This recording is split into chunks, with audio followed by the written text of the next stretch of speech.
The crypts of Stirling Keep were carved from ancient, porous limestone that never fully warmed, holding the bitter northern frost deep within its uneven marrow. Clara Vance knelt on the damp flagstones, letting the freezing temperature dictate the slow rhythm of her breathing. A pale white plume of air escaped her lips with every measured exhale. She did not permit herself to shiver. Shivering was a chaotic reflex, an involuntary waste of physical energy. Instead, she focused entirely on the stiff, frost-rimmed branch of rosemary clamped in her left hand, dragging her bruised thumb and forefinger sharply down the stem. 112, 113, 114. She counted the slender, aromatic needles as they snapped loose and dropped into the woven willow basket beside her knee. It was a strictly clinical, methodical survival mechanism. Keeping track of the numerical count forced her mind to remain anchored in mathematics rather than acknowledging the numbing ache creeping up her shins. If she stopped counting, her knuckles would inevitably begin to tremble, and a trembling hand could not weave a funerary garland tight enough to pass the court's rigid inspection. The heavy, suffocating scent of crushed pine and sharp lavender dominated the cavernous underground vault. It was the traditional olfactory mask for state mourning, designed to overwhelm the senses and cover any lingering metallic tang of decay. Clara reached for another bundle of brittle herbs. Her fingertips were dyed a permanent green from the concentrated sap, the plant resin hardening into a sticky adhesive in the frigid draught. Resting merely inches from her muddy boots was her iron medical kit. The heavy, rusted box contained precision scalpels, glass botanical vials, and clinical tools inherited from a lineage of disgraced practitioners. She had dragged the metal case down into the dark vaults because she refused to leave her livelihood unattended in the unpredictable servant corridors above. Her grandfather had taught her a long time ago that silence was a kind of armor, thinner than most but lighter to carry. Clara wore that invisible protection now, pressing her chapped lips together as she twisted a thick cord of hemp around the gathered botanical stems. She possessed absolutely no authority to ask questions regarding the sudden collapse of Alpha King Alistair. The official parchment decree simply stated that the sovereign had perished from an abrupt physiological failure. A woman who sorted weeds in the dark had no right to request the formal medical ledgers. Her sole assigned function was to prepare the heavy mourning wreaths, ensuring the blossoms were sufficiently dense to decorate the massive ceremonial dais. Clara pulled the hemp cord taut, securing a massive, fragrant loop of lavender and dried winter lilies. The sheer physical weight of the arrangement was substantial, structured to be draped directly across the deceased ruler's chest. She lifted it with deliberate care, setting the completed garland onto a low wooden cart. 115, 116. She resumed her silent tally in the gathering shadows. The heavy oak doors at the top of the stone staircase groaned in protest, breaking the absolute quiet of the underground chamber. A sudden shift in atmospheric pressure brought the distant, muffled chanting of the high priests. Clara paused, her stripping of the stems, her hands freezing mid-motion. She waited for the sound of boots on the stone steps to identify the intruder. The footfalls were heavy and distinctly unhurried. Silas Finch descended into the dim light of the crypt, his grey cloak sweeping over the frost-dusted stairs. He was a gruff, intensely practical archivist and healer who had quietly shielded her from the worst of the court's administrative cruelty. He valued accurate ledgers and documented medical truth far more than the performative grief of the nobility. "The council is taking us to places in the Grand Cathedral," Silas announced, his voice a low, gravelly rumble. "The priests require the final floral arrangements on the dais before they bring in the ceremonial torches." Clara raised her head, nodding once in acknowledgement. She did not offer a verbal reply. She stood up, her knees popping faintly in the damp cold, and moved toward the wooden cart loaded with the massive lavender wreaths. As she reached for the handle, she glanced down at her own hands. They were caked in dark soil, sticky green resin, and the grey dust of the crypt floor. To touch the sacred royal dais with such filth was considered a severe violation of pack protocol. Silas observed her hesitation. He did not offer any patronizing words of comfort. Instead, the older man reached beneath his cloak and withdrew a square of rough woolen cloth. He stepped forward and extended his arm, offering the fabric to her in silence. Clara accepted the cloth. It was a stark, undeniable physical reminder of the vast caste division separating her from the weeping nobles upstairs. They wore pristine black silks. She was handed a scrap of wool to scrub the dirt from her skin so she would not offend their sensibilities. She rubbed the rough fabric aggressively over her palms and knuckles, feeling the friction generate a tiny, necessary spark of heat against her freezing flesh. "Make sure you keep your head down when you enter the sanctuary," Silas instructed quietly, watching her clean the sap from her fingernails. High Beta Garrick is presiding over the final rites. He is highly agitated, looking for any excuse to display his new authority. Do your labor, arrange the flowers, and step back into the shadows immediately. "I understand the geometry of the room," Clara replied, her voice perfectly level, betraying none of the physical exhaustion gnawing at her bones. She folded the soiled woolen cloth and tucked it into her apron. She bent down to retrieve her heavy iron medical kit, gripping the rusted handle firmly in her right hand while steadying the cart with her left. Silas frowned slightly at the metal box, but did not order her to leave it behind. He knew better than to separate a marginalized healer from her only tools of survival. Together, they began the slow ascent up the spiraling stone staircase, leaving the freezing isolation of the crypts behind. The air grew incrementally warmer with every step, saturated with the overwhelming scent of burning beeswax and the collective body heat of 1,000 mourning wolves. Clara kept her posture rigid, preparing herself to enter the most dangerous room in the territory. The grand cathedral of Stirling Keep was an architectural monolith built to make the living feel small and the dead feel eternal. The air was heavy with the manufactured grief of the pack's elite. Court nobles, clad in their darkest velvets and heaviest winter furs, wept openly into embroidered handkerchiefs, their wails echoing off the cold marbled pillars. Clara Vance moved through the assembly like a ghost, a low-status apothecary's apprentice, wrapped in plain wool, carrying the massive floral garland she had woven in the damp crypts.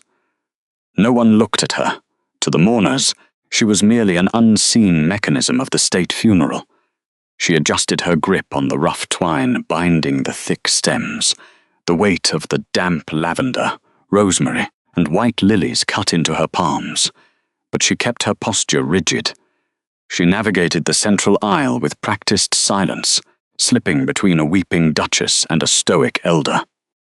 At the heart of the crossing stood the royal dais, a towering structure of pristine white stone where King Alistair lay in state.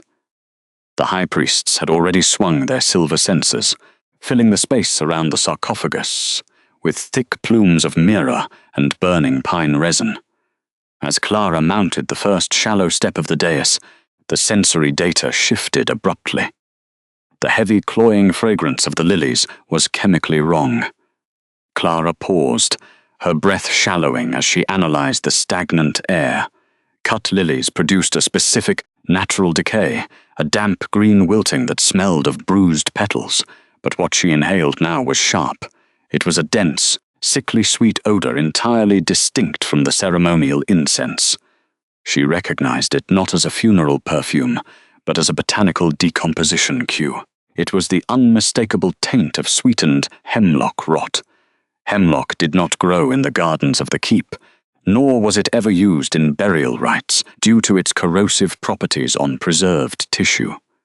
The sweet masking agent layered over it was deliberate, an attempt to hide the bitter undertone of a potent neurotoxin. Clara let that knowledge settle into her, like cold water into stone, slow, thorough, filling every crack. She did not gasp. She merely tightened her grip on the rough twine, her mind breaking down the chemical compound, suspended in the air. Someone had meticulously engineered his physiological collapse to mimic natural heart failure.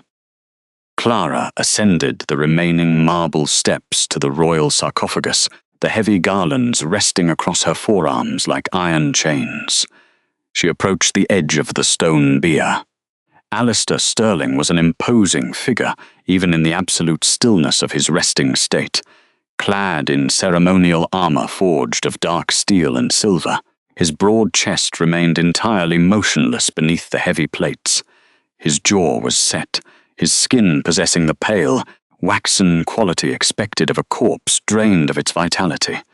She stepped to the head of the bier, lifting the thickest wreath of rosemary and lilies to arrange it around the king's broad shoulders and neck. She leaned in, the scent of the sweetened hemlock rot intensifying, mingling with the natural musk of ozone and cedar that belonged exclusively to the Alpha King. The priests chanted their somber rites 10 paces away, their voices a low drone that vibrated through the floorboards. Clara lowered the heavy garland, her knuckles whitening against the green stems. As the rough leaves settled against the cold collar of his armor, the flickering candlelight caught a sudden, faint gleam of moisture on the king's skin. Right beneath the sharp curve of his jaw, tucked discreetly close to the hairline behind his ear, sat a single pristine bead of sweat. Clara's gaze locked onto the drop of moisture. Dead men did not perspire. The ambient temperature of the grand cathedral was biting cold, the northern winter draught seeping through the high stained glass windows. Condensation simply did not form on cold, lifeless flesh. She leaned a fraction of an inch closer, her breathing falling completely silent. She scrutinized the structural anatomy of his neck and jawline, looking past the illusion of death.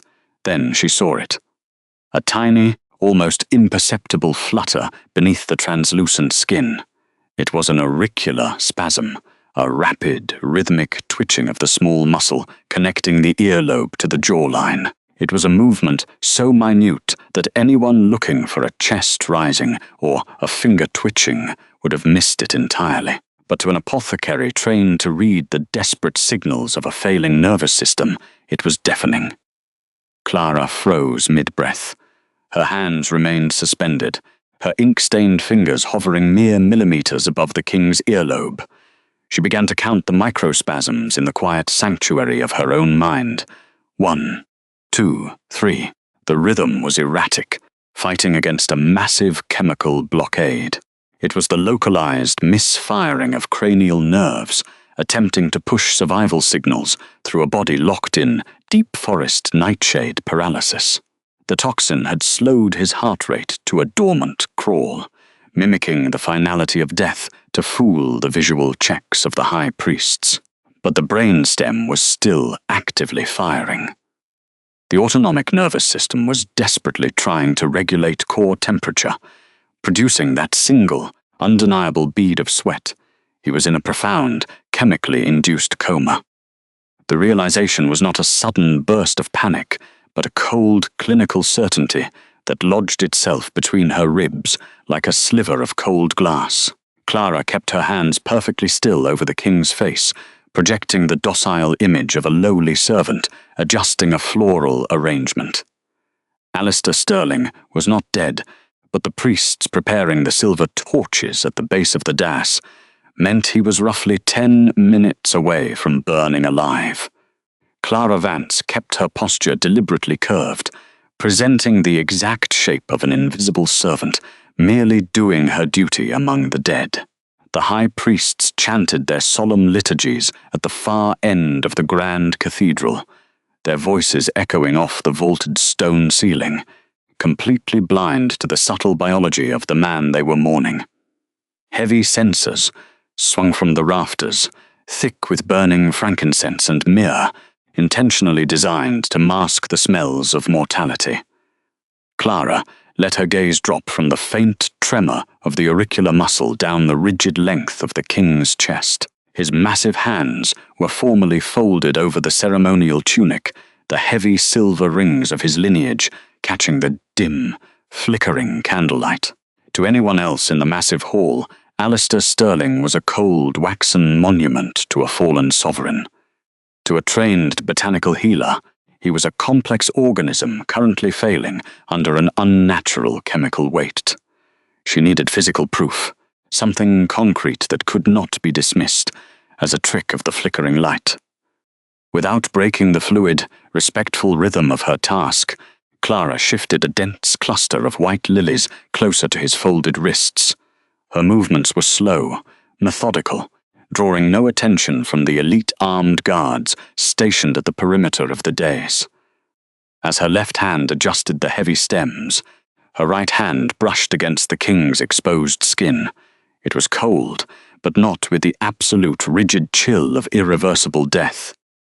There was a faint, lingering elasticity beneath the surface, a resistance in the muscle tissue that rigor mortis would have destroyed hours ago. She angled her body carefully to block the view of the nearest high priest and gently lifted the edge of Alistair's thumb.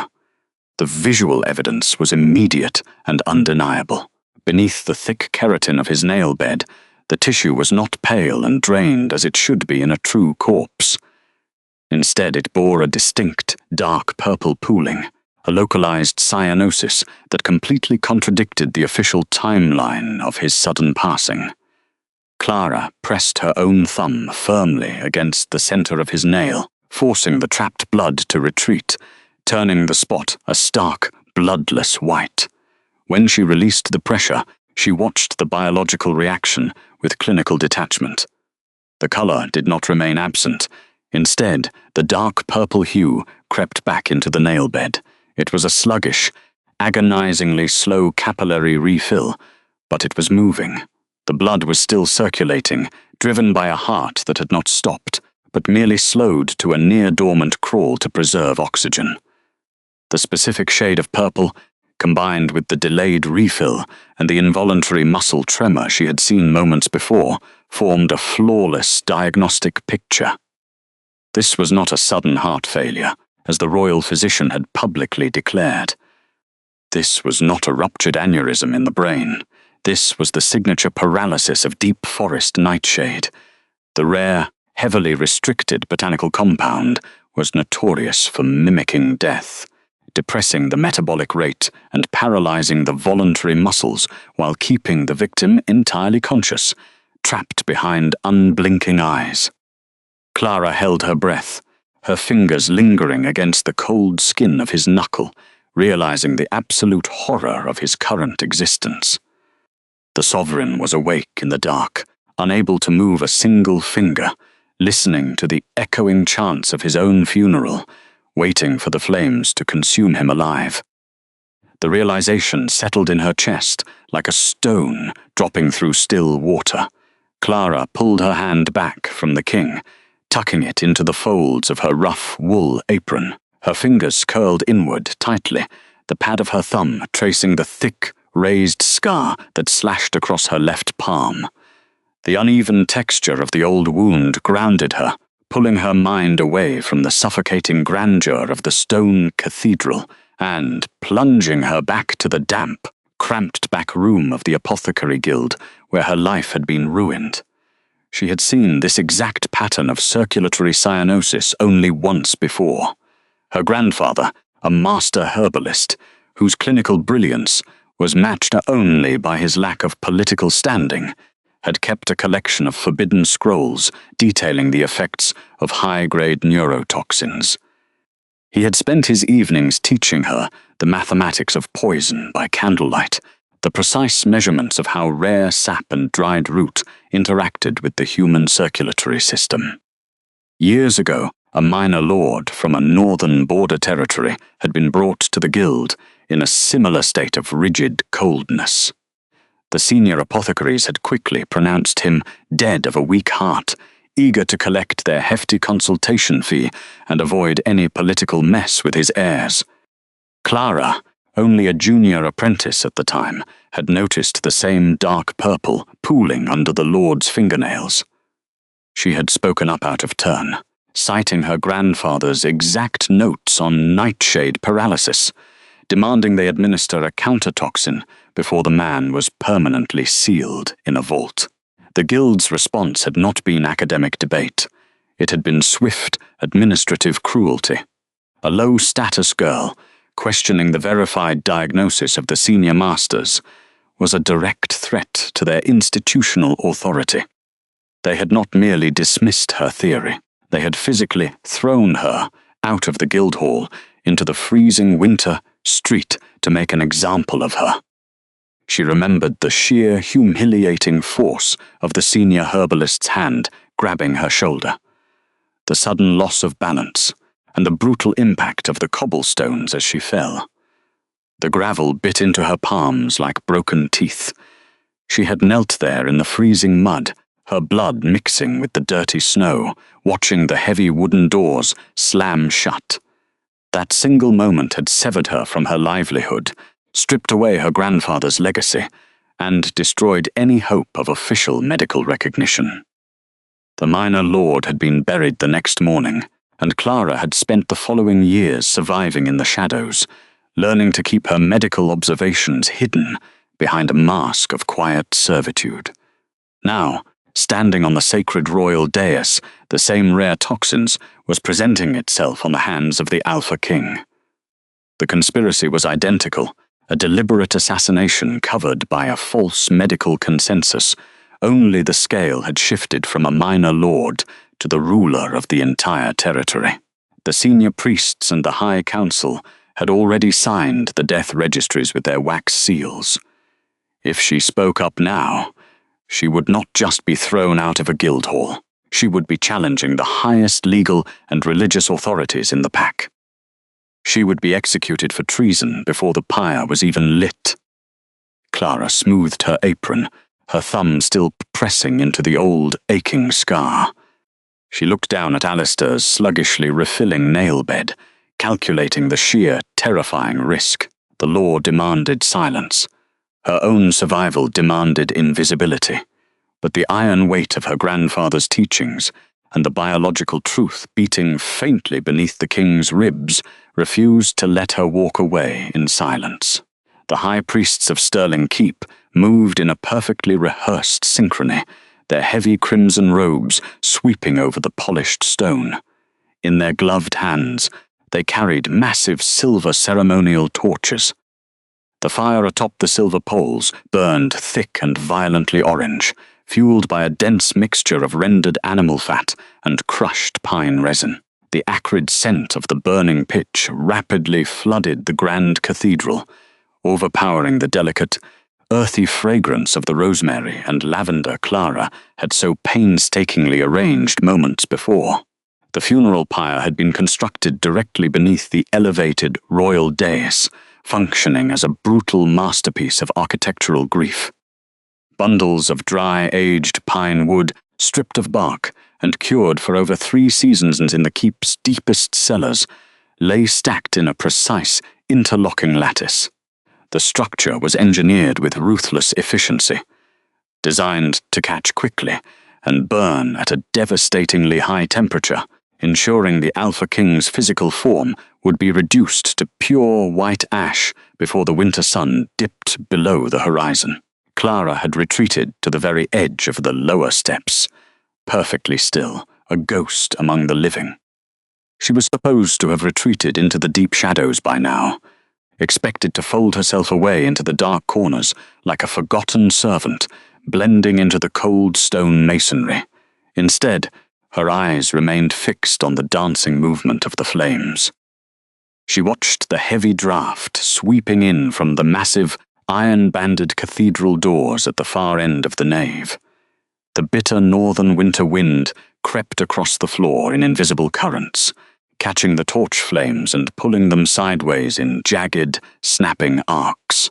She measured the exact spatial distance between the flickering fire and the projecting edge of the dry pine lattice.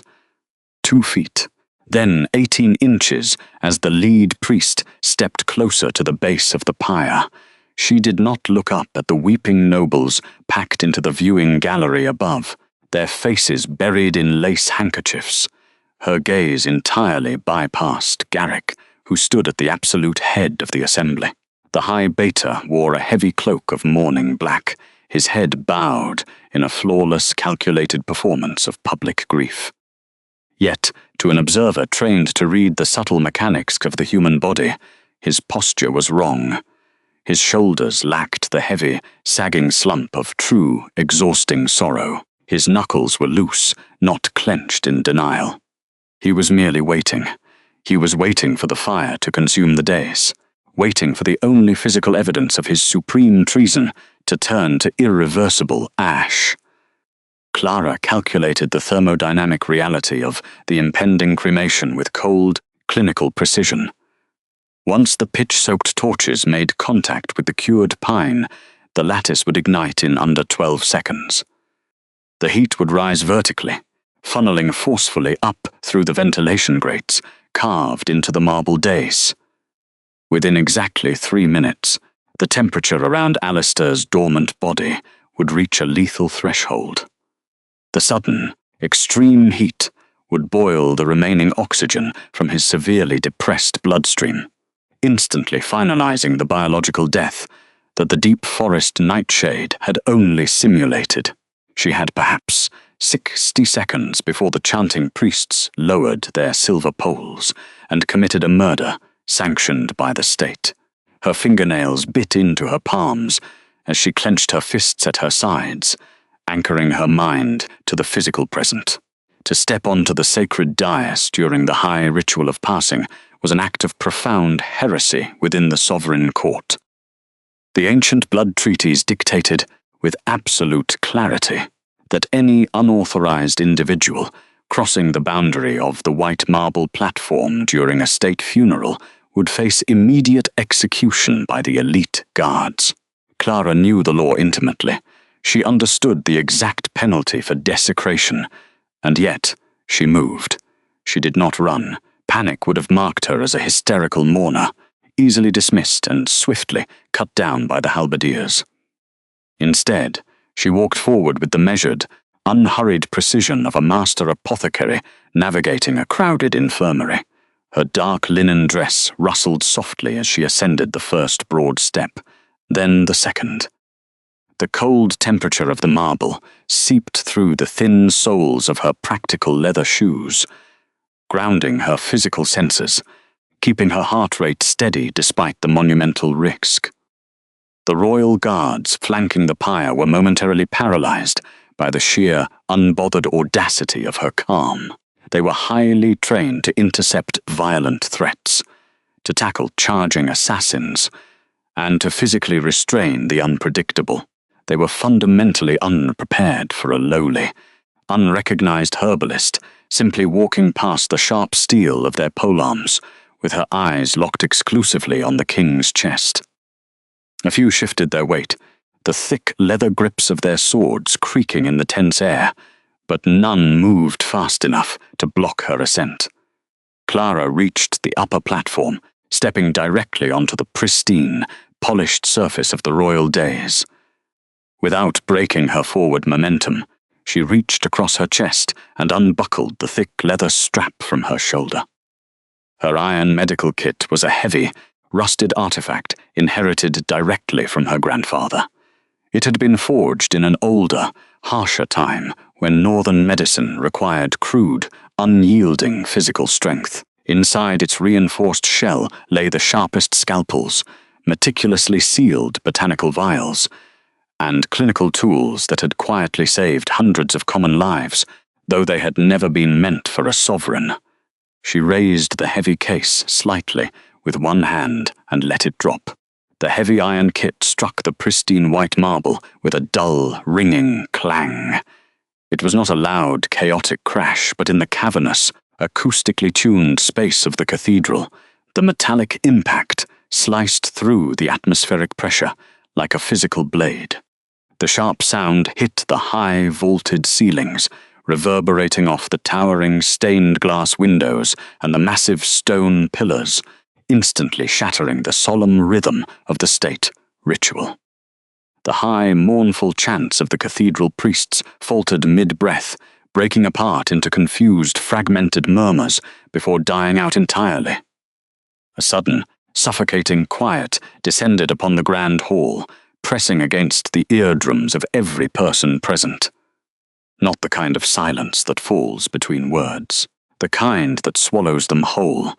Every single face in the massive assembly snapped toward the dais. Dozens of powerful nobles, hardened guards, and decorated elders stared in absolute, frozen disbelief at the young woman standing casually between the royal sarcophagus and the impending fire. Clara did not shrink under the crushing, collective weight of their scrutiny. She squared her shoulders, locking her knees to prevent any visible trembling, her posture remaining as steady and rigid as the cold iron resting at her feet. She paid no attention to the beta, nor the crowd. She looked directly at the high priest, holding the nearest silver torch. "Extinguish the torches," Clara commanded. She did not yell, nor did she plead.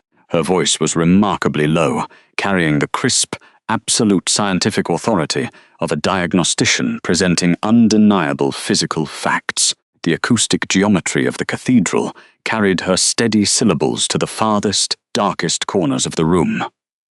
"Step away from the wood. You are about to burn a living man."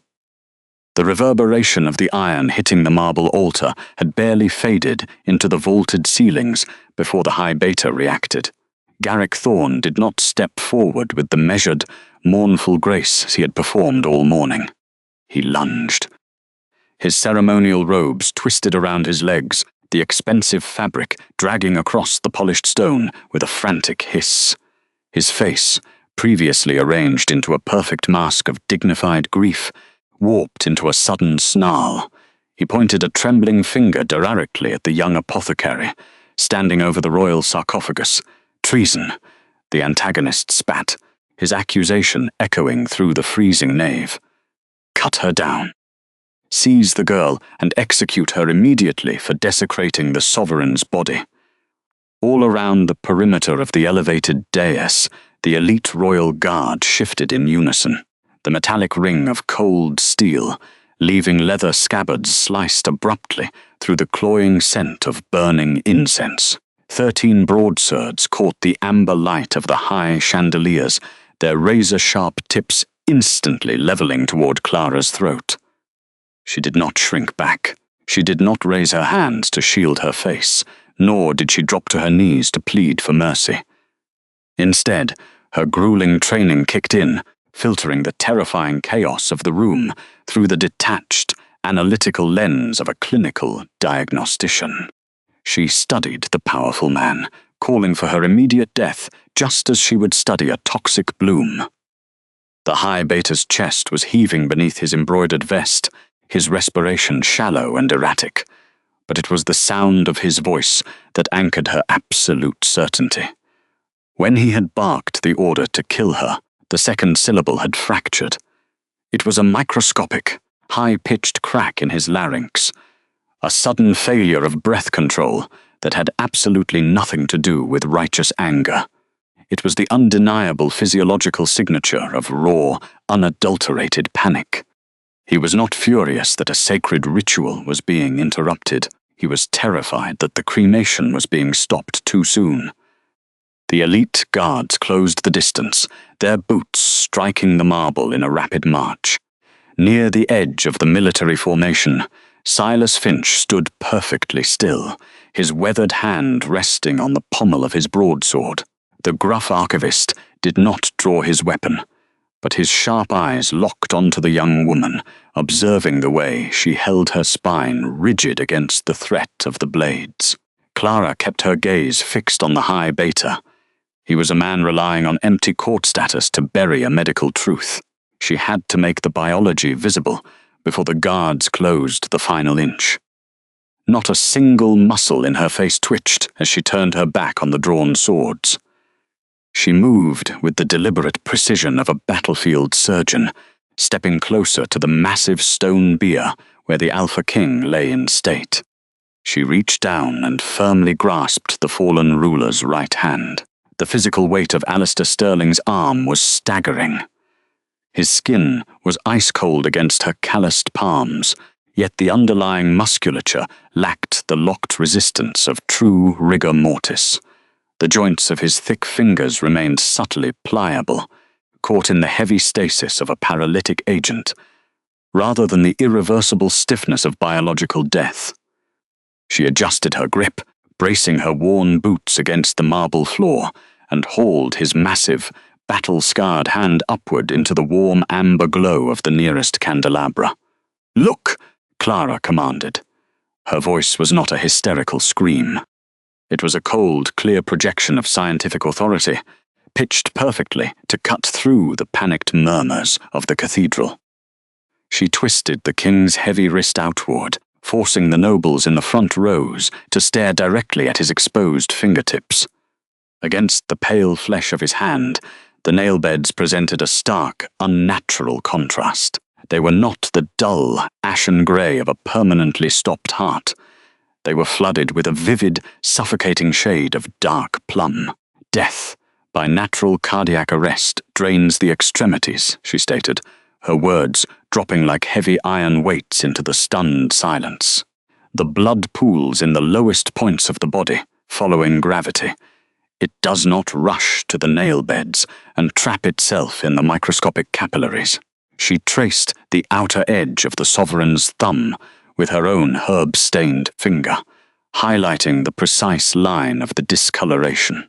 "This dark purple pooling is severe cyanosis, driven by a highly specific chemical binding," she continued, her tone as measured as if reading from a botanical ledger. "It is the undisputed physiological marker of deep forest nightshade. The sweetened hemlock you smelled on his breath was merely a mask. The actual toxin completely paralyzes the respiratory system and slows the pulse to a near-dormant crawl, simulating a corpse while the victim remains entirely conscious." A collective gasp rippled through the witness circle. Heavy silk rustled violently as the most powerful members of the pack leaned forward, their eyes widening at the concrete physical evidence suspended in the candlelight. "If he were truly dead, his flesh would not yield to the pressure of my grip," she said, pressing her thumb hard into the center of his broad palm, then pulling it away to reveal a sluggish return of purple color to the indentation. "The blood is still moving. He is in a chemically induced coma, and you are preparing to burn your alpha alive."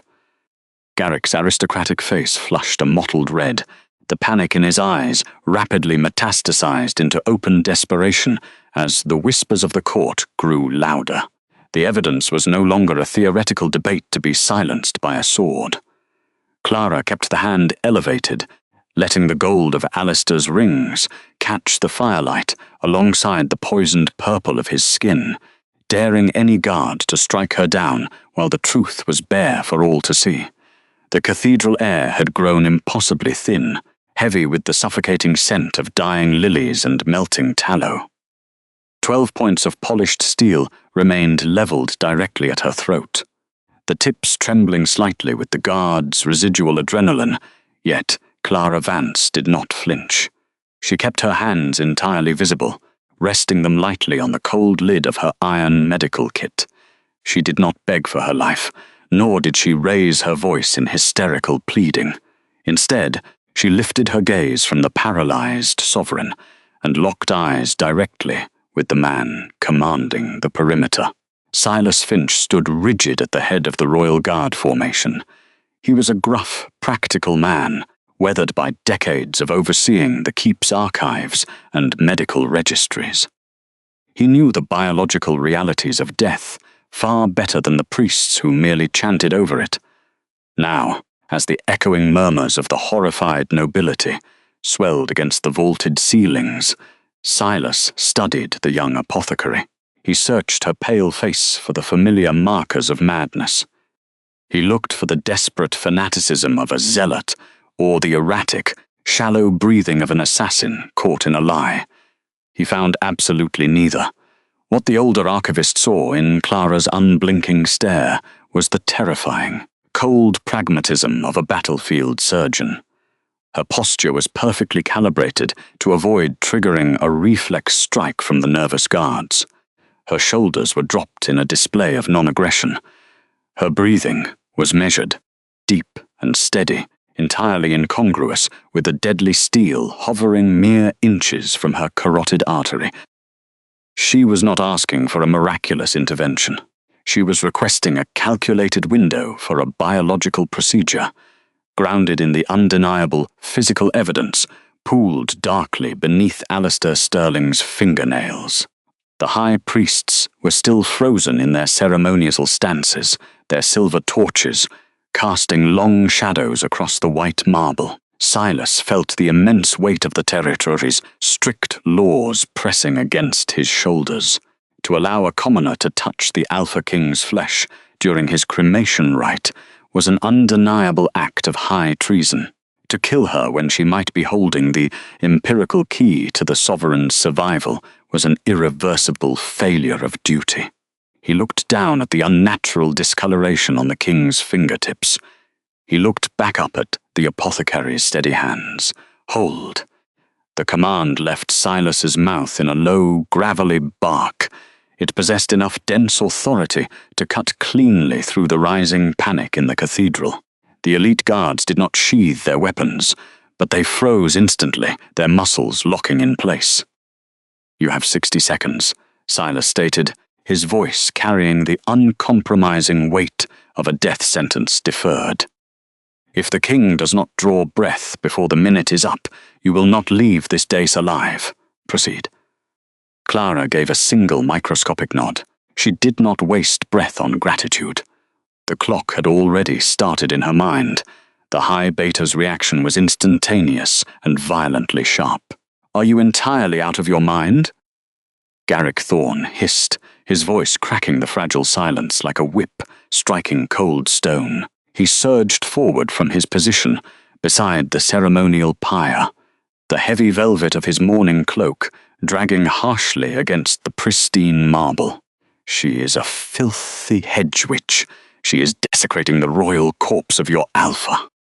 Garrick's face had rapidly drained of its performative sorrow, replaced by a tight, feral mask of panic. He pointed a trembling, ringed finger at Clara, who had already turned her back to the political theatre to focus entirely on the paralyzed body, resting on the slab. The Beta's polished leather boots struck the floor with heavy thuds as he advanced.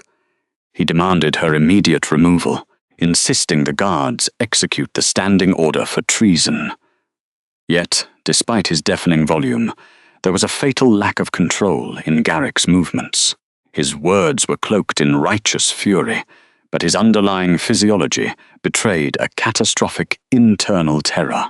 His chest heaved far too quickly for a man merely defending tradition.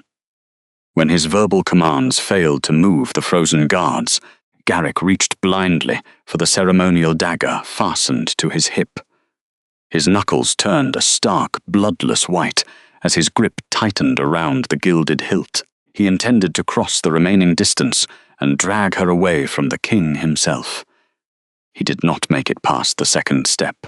Silas shifted his weight. It was a minimal, almost invisible adjustment of spatial geometry. The older man did not draw his own blade, nor did he issue a loud verbal warning. He simply stepped laterally, sliding his heavy boot across the marble to occupy the exact physical vector the High Beta needed to reach the apothecary. The physical block was absolute. Silas's broad shoulders eclipsed Garrick's line of sight, turning the archivist into an immovable wall of dark wool and quiet authority. "The order was given, Beta Thorne," Silas said quietly, his tone devoid of any intimidation which only made it more terrifying. Garrick halted abruptly, nearly colliding with Silas's chest. He looked up, his jaw working furiously as he stared into the older man's impassive, weathered face. The distance between them was less than an arm's length, close enough for Silas to clearly smell the sharp metallic tang of cold sweat radiating off the beta's skin. "You are actively allowing treason," Garrick spat, his grip on his dagger tightening until the delicate tendons in his wrist threatened to snap. "When this minute is over, Silas, and that corpse remains dead, I will have your head on a spike alongside hers."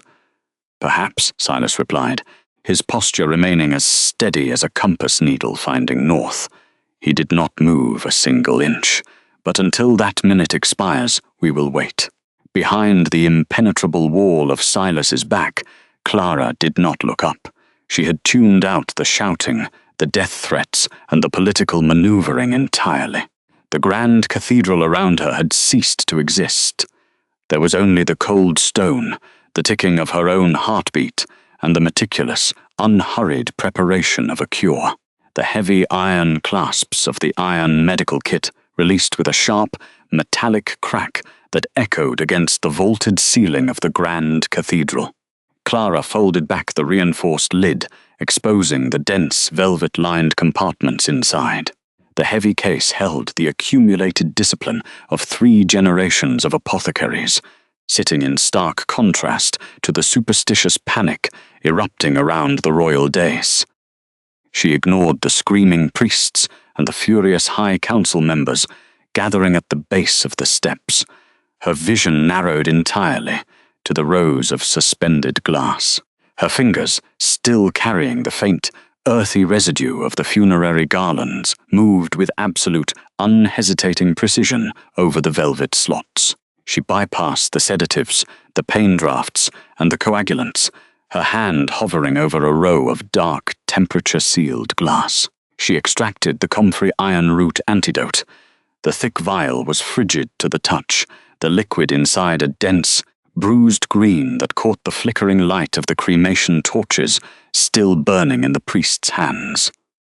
It was a brutal compound, highly unstable if exposed to heat, formulated specifically to strip the paralyzing effects of deep forest toxins from the central nervous system. The heavy fragrance of sweetened hemlock rot still hung thickly around the king's collar, a cloying, suffocating mask that tried to hide the profound biological suppression underneath. Clara needed to break that atmospheric contamination before she could work.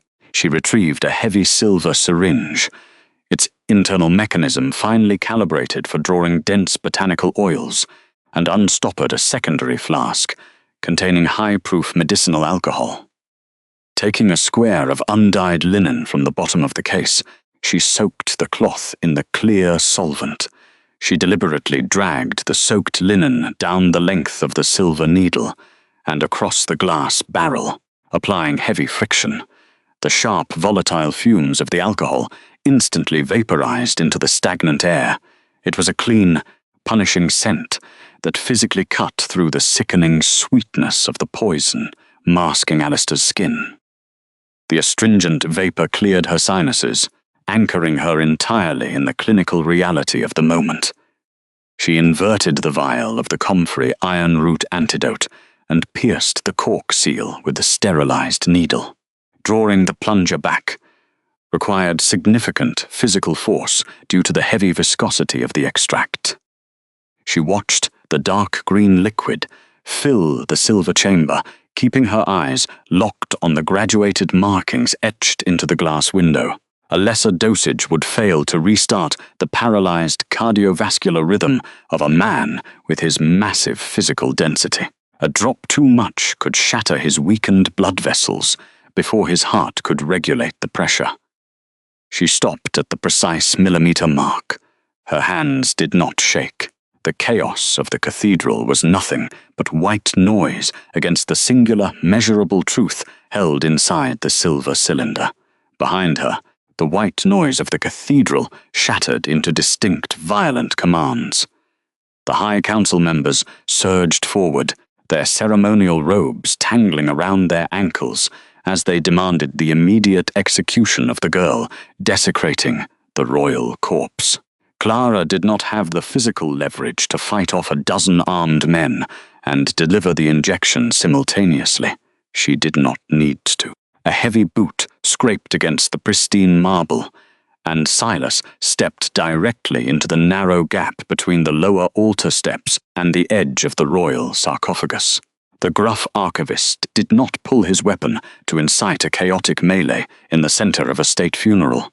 Instead, Silas unhooked the thick leather straps securing his broadsword to his hip. Keeping the blade entirely sheathed, he lifted the heavy, iron-bound scabbard and held it horizontally across his broad chest, locking his elbows. He widened his stance, planting his boots firmly against the deep grooves of the stone floor, transforming his own body into a rigid, immovable barricade of steel and muscle. When the first wave of outraged guards and furious priests hit the line, they collided directly with the horizontal scabbard. Silas absorbed the kinetic impact with a low grunt, his boots sliding back half an inch, before locking permanently into the marble joint. He did not strike back. He did not swing the heavy weapon or aim for their unarmored throats. He simply held the structural boundary with terrifying silent endurance. The sheer mass of the man, combined with the unyielding iron of the sheath, created a physical wall that the frantic courtiers could not break. The contrast between the hysterical offended royalty and the quiet protector was absolute. Silas kept his breathing steady, anchored deep in his chest, while the men pressing against his barricade screamed themselves hoarse. He understood the tactical geometry of the dais perfectly. By keeping the blade sheathed, he denied the high beta, the excuse of an armed rebellion. It was not an attack, but a calculated delay. He was using the unshakable weight of his own authority to buy the apothecary the 60 seconds she needed. A young priest tried to duck under the iron bar, but Silas merely shifted his weight, dropping his shoulder and driving the scabbard down to block the angle without breaking the man's ribs. His eyes never left the furious crowd, but his broad back shielded Clara entirely, turning the sacred altar into an isolated, protected surgical theater. The glass vial felt heavy, its surface slick with the condensation of the cold comfrey iron root antidote. Clara did not hesitate. The time for caution had expired the moment she stepped onto the dais. She dropped to her knees beside the marble stone, leaning over the massive, motionless frame of Alistair. The air carried the rotting sweet scent of the deep forest nightshade, but she focused only on the anatomical reality beneath her hands. This was not a sovereign to her in this moment. This was a failing biological mechanism, and she was the only one in the grand cathedral who understood the machinery. She pressed her left hand against his cheek, feeling the alarming, icy rigidity of his flesh. The paralysis had set deep into his muscle fibers, turning living tissue into something resembling frozen clay. She needed to administer the compound directly to the mucosal membranes, but his jaw was locked tight, seized by the venom's final stages. Clara positioned her thumb against the juncture of his mandible. The physical resistance was immense. It felt like trying to pry open a rusted iron trap with bare skin. She applied downward pressure, her knuckles whitening, her wrist aching from the physical effort required to force the stiffened joint to yield. The human body was a series of levers, and she knew exactly how to break this one. She did not use magic, nor did she speak a desperate prayer. She used pure mechanical leverage, exploiting the natural hinge of the bone until a faint, stiff grinding echoed in the immediate space between them. The man's lips finally parted, just a fraction of an inch, but it was enough. Working efficiently, she depressed the syringe, dispensing the bitter liquid against his upper gums.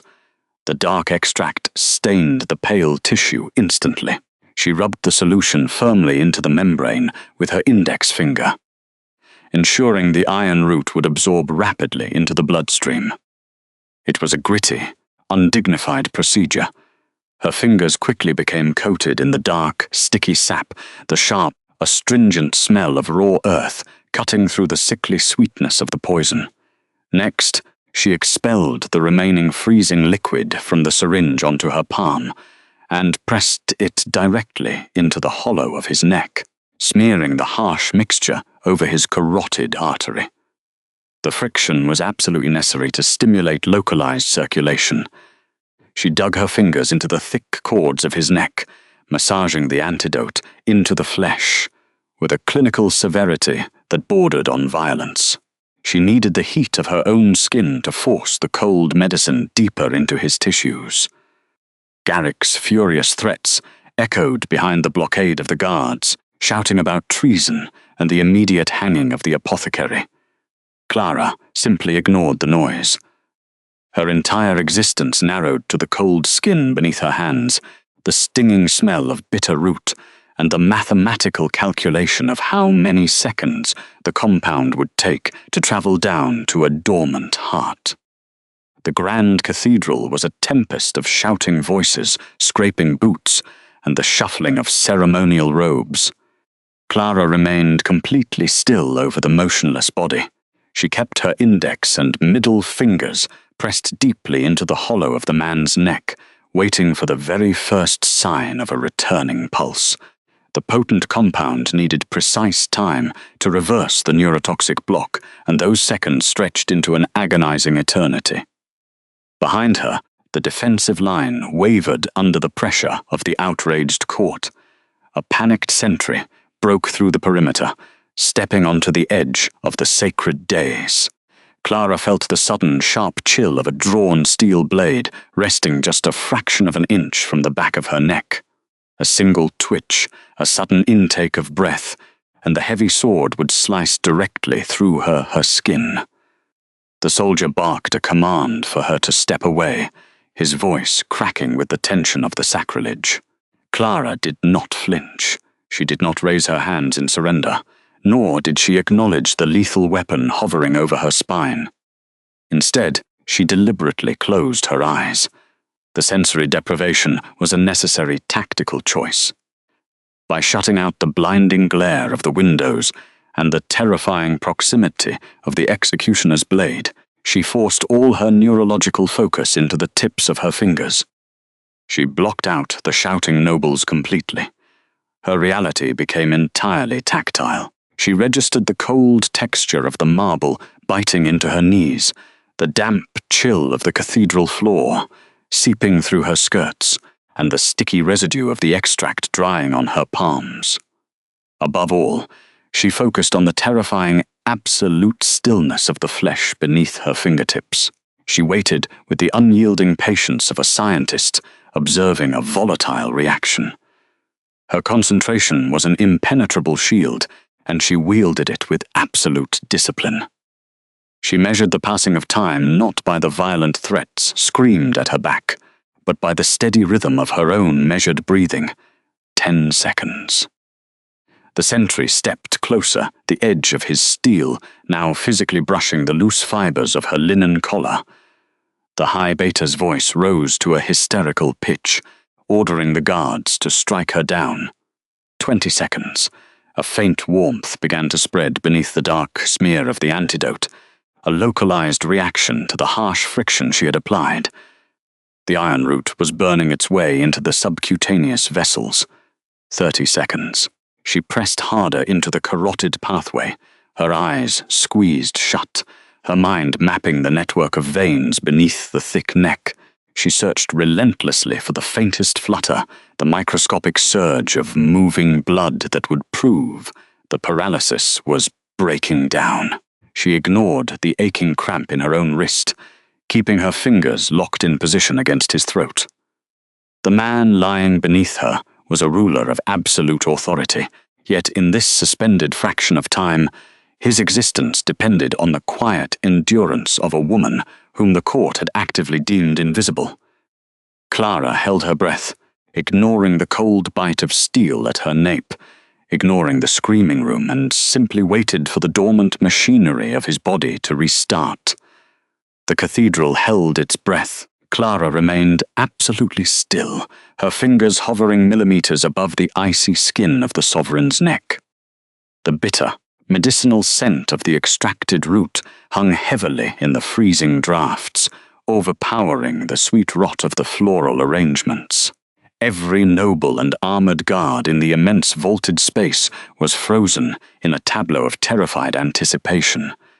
The steel blade resting near her collarbone did not waver, its cold edge biting into her flesh to remind her of the immediate stakes. The stillness in the cavernous room was an entity of its own, a heavy, suffocating pressure that seemed to absorb the very air. She watched the pale throat. Nothing. The rigid blue tint of his jaw remained unyielding. The high priests began to murmur again, a low, dangerous hum of returning authority. A heavy boot shifted on the marble dais behind her. Someone exhaled a sharp breath of profound contempt. They thought the lowly apothecary was merely a madwoman desecrating a royal corpse for the sake of delusion. Clara did not blink. She knew the precise chemical mechanics of the toxin she was fighting. The reversal would not be gentle, nor would it be elegant. It required a violent biological override, a brutal awakening of the dormant nervous system. Then it happened. It began as a subtle, terrifying vibration beneath the smooth marble surface of the sarcophagus. A sharp, singular crack echoed through the massive hall. The sound did not come from the timber pyre or the silver ceremonial torches. It came from the stone rim of the tomb itself. Alistair's right hand, previously folded in the perfect stillness of state death, had moved. His large fingers spasmed outward, curling inward with sudden kinetic force. The dull, blue-tinted nails dragged against the pristine edge of the burial slab. The harsh, scraping sound of keratin tearing against ancient limestone cut through the cathedral's silence like a rusted blade. Small, dusty white trails of powdered stone crumbled beneath his grip, dusting the dark velvet of his funerary shroud. It was not a peaceful awakening. It was a raw, desperate reclamation of biology. The massive lungs expanded with an explosive, tearing gasp, sucking in the cold, incense-laden air with the ferocity of a drowning man. His broad ribcage arched upward, straining painfully against the heavy silver clasps of his formal burial tunic. The sound of his breath was wet, ragged, and absolutely deafening. The blue tinge receded rapidly from his neck as oxygen rushed back into his starved veins, replacing the unnatural pallor with the sudden, flushed heat of living blood. Clara withdrew her hands slowly, stepping back a single pace. She did not allow relief to alter her perfectly straight posture. She simply watched the biological mathematics of her work prove themselves true. His head thrashed against the silk pillows, dislodging the heavy lavender wreaths she had been forced to lay there only an hour prior. The crushed blossoms fell to the floor, trampled immediately by the heavy boots of the guards, stepping backward in absolute shock. The blade at her neck vanished as the soldier holding it stumbled away in horror, his weapon lowering. The ragged gasps echoing from the dais stabilized into a heavy, deliberate rhythm. Then Alistair's eyes snapped open. There was no grogginess, no slow disorientation. His gaze was sharp, feral, and instantly aware, locking onto the vaulted ceiling for a fraction of a second before sweeping the horrified faces gathered around his tomb. High Beta Garrick, who had stood nearest to the pyre, barking arrogant orders for Clara's execution only moments before, completely froze, his polished, aristocratic veneer shattered entirely. He took a hesitant, trembling step backward, his mouth opening and closing soundlessly. He was not fast enough. With a surge of terrifying predatory speed, Alistair lunged upward from the burial slab. His massive arm shot outward, cutting through the cold air with the precision of a striking viper. The Sovereign's hand locked directly around the High Beta's throat. Garrick's polished leather boots left the pristine marble floor. A choked, wet gurgle escaped his lips as he was hauled upward, suspended in the air by the unyielding physical strength of the revived monarch. Alistair did not speak. He commanded the chaotic space without a single word, projecting an absolute authority that required no explanation. He simply tightened his grip. The terrifying crunch of metal breaking the silence forced a collective gasp from the surrounding nobles. Garrick wore the heavy, ornate gold collar of his high office. Under the crushing pressure of Alistair's hand, the thick gold began to warp. The ceremonial metal bent inward, groaning in metallic protest as the king's fingers drove it deeper into the traitor's windpipe. The symbol of the Beta's stolen authority was weaponized against him in an instant of raw, undeniable judgment. Garrick thrashed wildly, his legs kicking at the empty air, his manicured hands clawing desperately at the iron-like wrist, holding him aloft. But the sovereign's posture remained grounded, an anchor of pure fury rooted to the very stone that was meant to be his resting place. Alistair's chest heaved with every breath, his muscles trembling slightly from the immense exertion required to overcome the residual poison, but his grip did not falter. Clara stood quietly at the edge of the dais, maintaining her calculated distance. She noted the physiological signs of the king's returning dominance. The steadying pulse visible at his temple, the rapid oxygenation of his skin, and the absolute focus in his dark gaze. His body recognized the architect of its suffering, and he responded with the exact measure of force the betrayal demanded. The solemn funeral had ended. The true reckoning of the court had just begun. The sovereign's grip was not the frantic hold of a waking man. Even as his massive chest heaved, pulling in jagged breaths of the incense-heavy air, Alistair Sterling maintained a terrifyingly absolute control over the physical space. His knuckles, slowly regaining their natural color, as Clara's precise antidote forced his heart to pump, locked onto the heavy velvet collar of Garrick's ceremonial vest. The high beta was now forced into a humiliating, bent double posture across the hard edge of the marble dais. Alistair did not yell. He issued no booming roar of betrayal. Instead, the Alpha King occupied the stunned silence of the room, the way other men occupied speech, without apology, without the nervous impulse to fill the void. His lungs still rattled with the residual paralyzing effects of the deep forest nightshade, each exhalation a harsh, wet sound echoing off the stone pillars, but his sovereign authority remained perfectly intact. Garrick's hands fluttered against the king's forearm, useless and frantic. His polished leather boots scraped against the pristine white stone in a pathetic attempt to find leverage. He sputtered, trying to utilize his high rank, but the crushing pressure against his windpipe rendered his protests into wet squeaks. Clara stood 3 feet away, silently analyzing the mechanics of the confrontation. She noted the violent tremor in Garrick's knees, the collapse of his arrogant facade, contrasting sharply with the terrifying stillness of the man he had tried to murder. She watched the dark purple pooling finally recede from Alistair's fingertips, replaced by the flushed heat of living blood. "Silas," Alistair rasped. The single word was barely more than a grinding whisper, rough as crushed stone, yet it carried over the frozen assembly with the undeniable weight of an executioner's blade. His pale gaze remained fixed entirely on the sweating face of his betrayer, watching the courtier unravel in real time. "Search him," the king commanded, his voice gaining a fraction more resonance, the comfrey iron root antidote pushing the last of the deep vein paralysis from his vocal cords. Alistair refused to let go.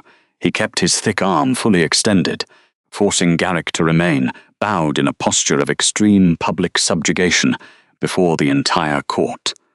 The physical toll on the king was immense. Cold sweat beaded at his temples, and his broad shoulder trembled faintly under the sheer effort of supporting his own weight while restraining a fully grown wolf, but he would not release his iron grip. He demanded that the council witness the traitor exactly as he was, powerless and caught. Silas approached the struggling man with the precision of a ledger keeper auditing a forged document. He did not ask for permission, nor did he handle the high beta with the deferential caution usually afforded to his rank. Silas seized the lapel of Garrick's ornate mourning coat, hauling him slightly to the side to expose his inner pockets. Garrick whined, a pathetic, high-pitched sound that stripped away decades of carefully curated political dignity. Clara watched the rough, ink-stained fingers dive into the silk-lined pockets. The archivist patted down the heavy velvet, moving to the intricate embroidered sleeves. There was a faint clinking sound beneath the fabric. Silas paused, his expression hardening into a mask of grim certainty. He reached deep into a hidden slit, sewn directly into the lining of the beta's left cuff. The silk tore with a sharp, ugly ripping noise as Silas forced his hand inside. When Silas pulled his hand back, he held a dark glass object, clamped firmly between his thumb and forefinger. It was the sweetened hemlock vial. The small container caught the flickering orange light of the silver ceremonial torches. Sealed tightly with a cracked wax stopper, it still bore the sticky residue of its lethal contents. Clara recognized the specific curvature of the glass immediately. It was a rare apothecary's vessel, designed to hold highly concentrated botanical extracts without degrading the poison's potency. Silas did not hand the evidence to the king. Alistair was still busy maintaining his suffocating hold on Garrick. Instead, the archivist turned and walked directly toward the front row of the assembly. The High Council elders, the men who had negligently certified the sovereign's death hours ago, stood rigid, their faces pale under their heavy mourning hoods. With a deliberate, unsentimental motion, Silas uncorked the dark vial. He did not shout accusations. He simply held the open glass directly beneath the nose of the highest-ranking councillor. The biological reaction was instantaneous. The elder physically recoiled, his eyes widening in raw horror as the undeniable olfactory evidence hit his senses. The heavy, rotting sweetness of hemlock mixed with the sharp, metallic undercurrent of nightshade spilled out into the air, completely overpowering the floral scent of the surrounding royal lilies. It was a sickeningly sweet odor, a distinct chemical signature that every educated wolf in the north knew meant calculated, agonizing death. Silas moved systematically down the line, passing the unsealed vial beneath the noses of 3 more council members. Each man flinched, realizing the magnitude of the fraud they had nearly endorsed. The evidence was no longer an abstract political rumor in the dark corridors of the keep. It was a concrete physical reality, proving the man currently gasping for air on the dais had not succumbed to a natural tragedy, but to a highly organized assassination. Garrick, still bent double and choking in Alistair's unwavering grip, let out a ragged sob of absolute defeat as the scent of the sweetened hemlock vial drifted back toward the altar, formally condemning him before the entire pack. Alistair Sterling did not roar. The poison had stripped the moisture from his throat, leaving his vocal cords raw and his breath shallow. But sovereignty did not require volume. He braced his massive forearm against the edge of the white marble sarcophagus, his knuckles white as he stabilized his own weight. The stone was still carved with his birth year and the false date of his death. He stared down at Garrick Thorne, who was now pinned against the dais stairs by the heavy gauntlet of Silas Finch. The Alpha King's gaze was entirely devoid of the hot rage the High Beta had likely expected. Instead, Alistair looked at the traitor with the cold, administrative finality of a ledger being closed. He lifted a hand, the fingertips still bearing the faint, fading purple hue of the toxin, and gestured toward the cathedral doors. "Bind him," Alistair commanded, his voice a gravelly rasp that scraped against the high, vaulted ceilings. "Strip him of his titles, his lands, and his ancestral rights. Confine him to the deepest cell in the eastern wing until the tribunal convenes." Silas did not hesitate. The gruff archivist hauled Garrick upward by the collar of his elaborate mourning tunic.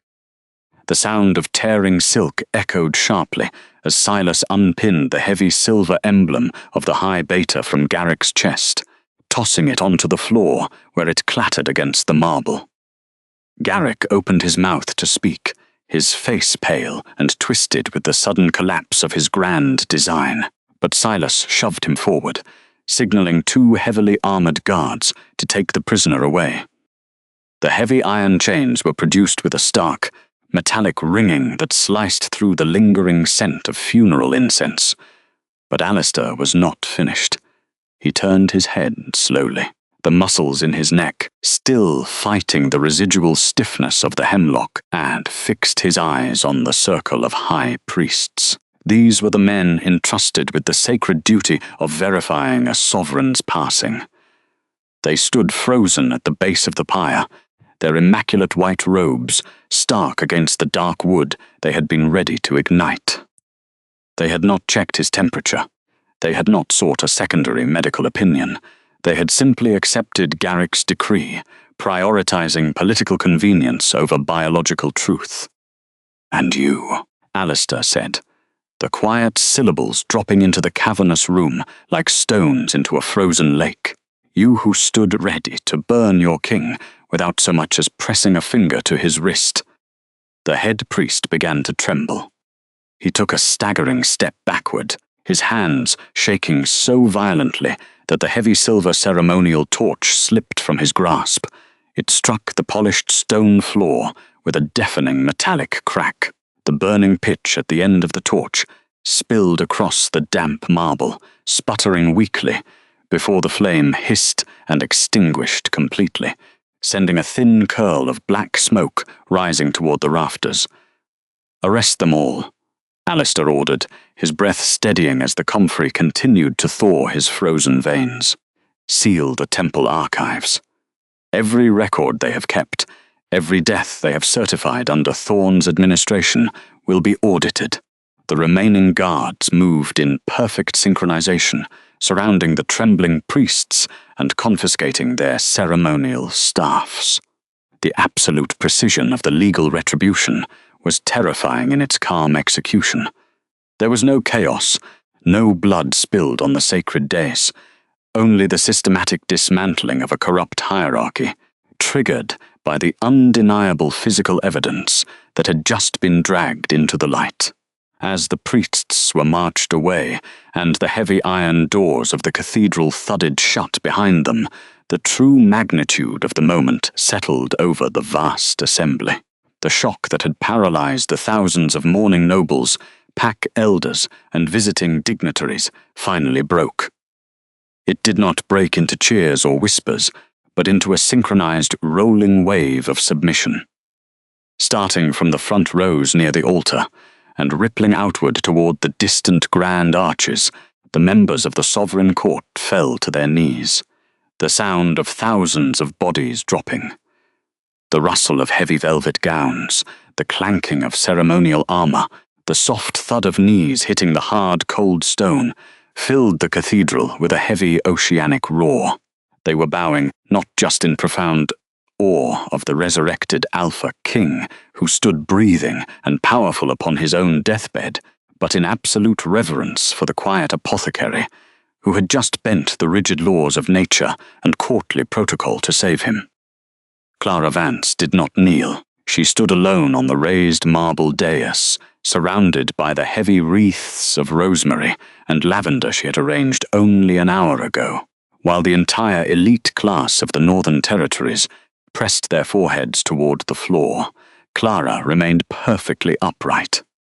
Her posture was not born of defiance, but of the deep, enduring stillness that had kept her alive in the shadows for years. She looked out over the sea of bowed heads, recognizing the faces of the guildmasters who had exiled her, the courtiers who had ignored her, and the high-born wolves who had considered her nothing more than invisible labor. Slowly, Clara lowered her gaze to her own feet. Her simple leather boots were heavily coated in the pale, ashen dust of the royal crypts, the freezing, damp vaults where she had been ordered to quietly sort herbs while the important people mourned above. The dust was a stark contrast to the immaculate, polished floor of the altar. She had tracked the dirt of her low status directly into the most sacred heart of the pack, and yet no one dared to look at her with anything less than absolute awe. The heavy iron medical kit rested at her side, the lid still open, exposing the empty glass vials and the sharp, practical tools that had just saved the Sovereign's life. Alistair Sterling was watching her. The Alpha King stood tall now, having fully gathered his strength, the royal mantle draped loosely over his broad shoulders.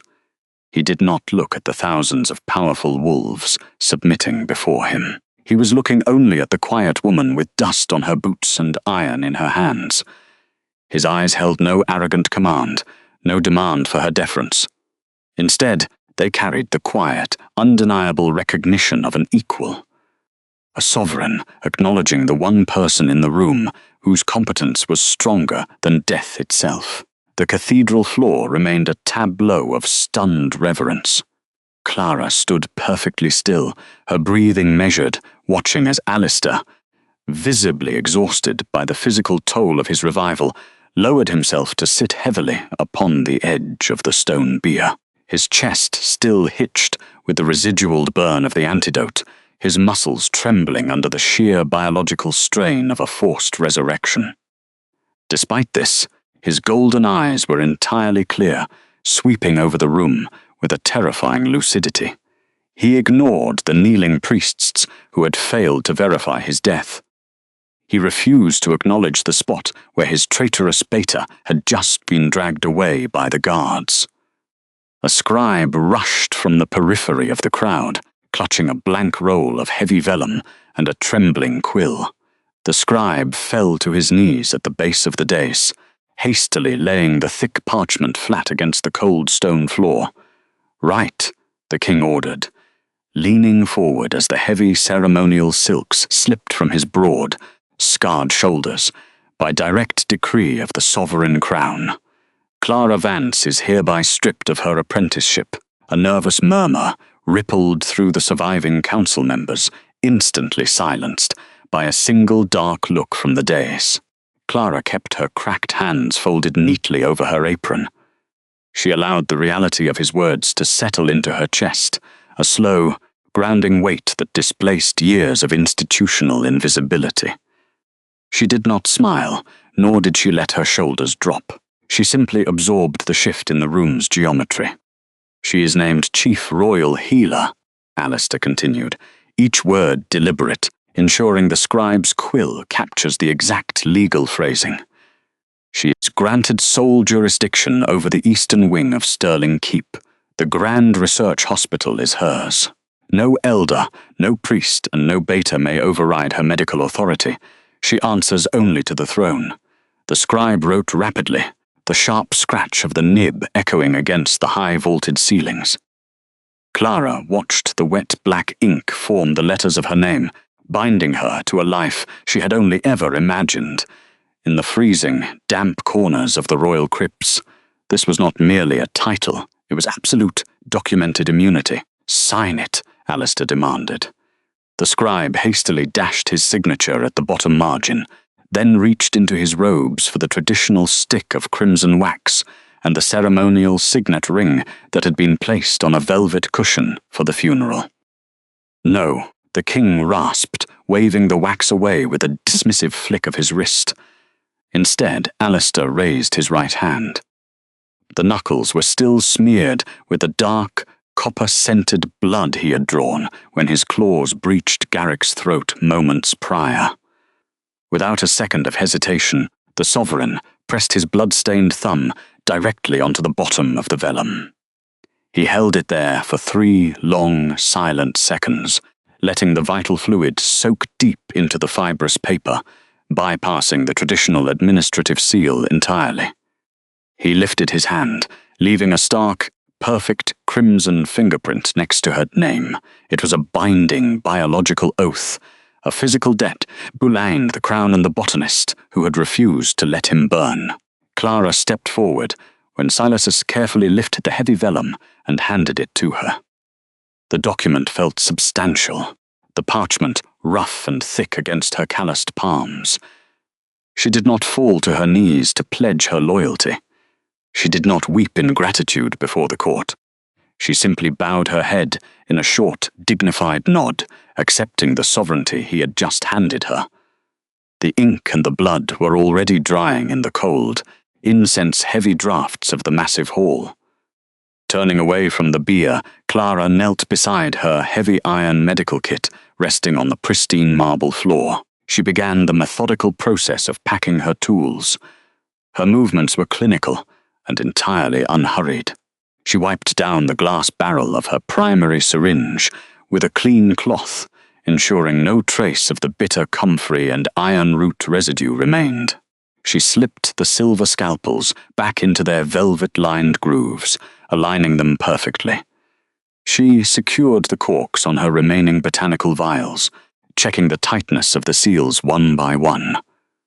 The cathedral around her was shifting dynamically. The mourning guards were now forming a protective perimeter around the dais.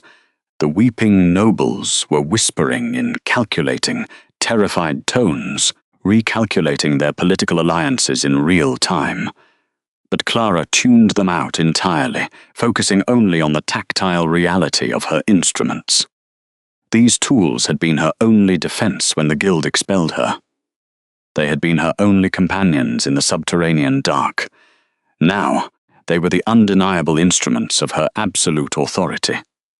She folded her stained linen cloth and tucked it into the side compartment. Then, Clara reached for the heavy lid. She pulled it down. The metal latches engaged with a sharp, resonant snap. She heard the heavy iron latches of her kit click shut, a final sound of security that echoed outward, vast and undeniable. It was a sound that officially replaced the thin armor of her silence. For years, she had survived by making herself small. She had learned not to speak, not to look up, not to exist beyond the shadows of the fragrant funeral herbs. She had spent her life believing that quiet endurance was her only shield against a system designed to crush her. But as she stood up, gripping the worn leather handle of her case in one hand and the blood-sealed decree in the other, she realized she no longer needed to wear that armor. The cold, damp air of the crypts would never touch her skin again. The long, lonely nights of sorting rosemary in the dark were over forever. The heavy cathedral doors swung open at Silas's command, breaking the gloom of the artificial funeral and letting a blinding, freezing shaft of natural northern sunlight spill across the floor. The high priests who had ignored her earlier now stepped back, parting like a broken wave to give her a wide path. Clara walked down the steps of the dais, moving directly through the center of the crowd. She did not look back, stepping out into the crisp winter light as a woman who had weighed the life of a king in her hands and decided he was worth saving.